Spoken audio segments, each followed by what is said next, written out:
drawing water, but what she needed was not in that well. He gave her living water and said, "You'll never thirst again." She finally met the one who knew everything she'd done. So she said, "I just got to run and tell. I gotta run and tell what he's done for me.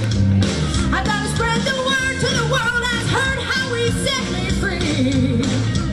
My feet pick up the pace when I tell about his grace. I can't stand in just one place. I gotta run and tell."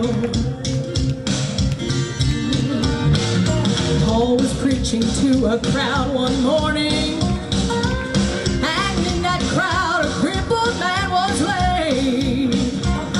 He listened and by faith believed the message he had heard. So he leaped into the air and he left his crutches there, and he ran to show the miracle God made. I gotta run and tell what he's done for me.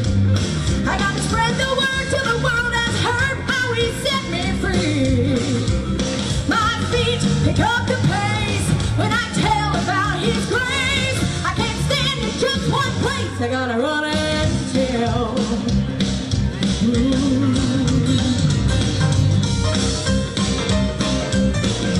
Come on, help me out here. You're not too hot to clap, are you? I didn't think so.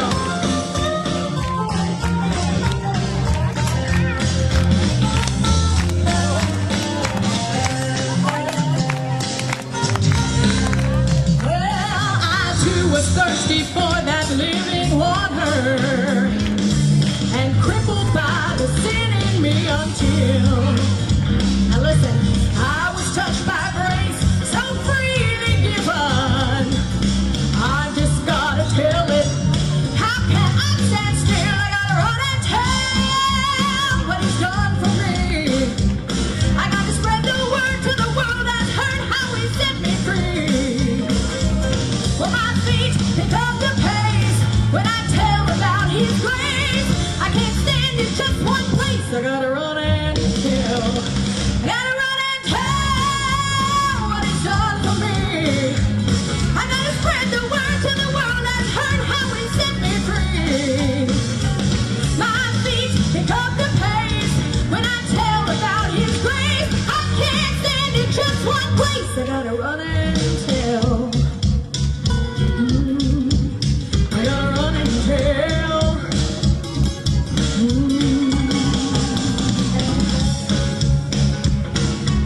I've got to run and tell.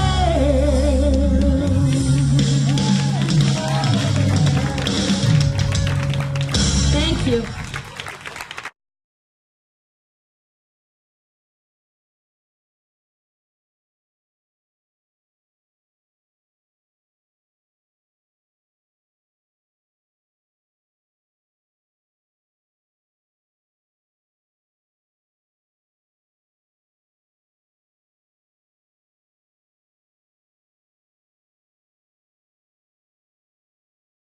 Gage, who was a young boy, talking about his experience at Riley.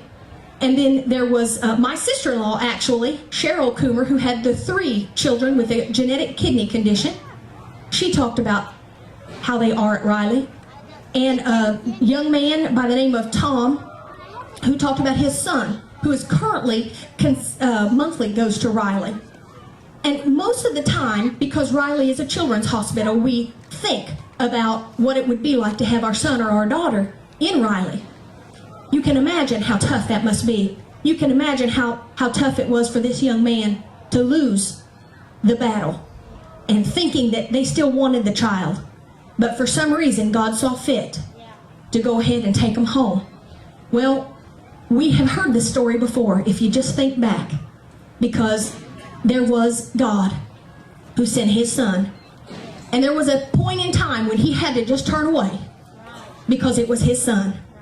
And the only way he could do it, and I believe he had to turn his face completely away. And if you saw the Passion, which I think one of the best parts to me was when you saw this drop that came from heaven. And that was the image of God crying because he had to lose his son. So it must have looked like rain when 10,000 angels cried. I know it's slow. A lot of people don't like to do slow songs out in a place like this, but I'm going to follow the Lord. It must have looked like rain when 10,000 angels cried.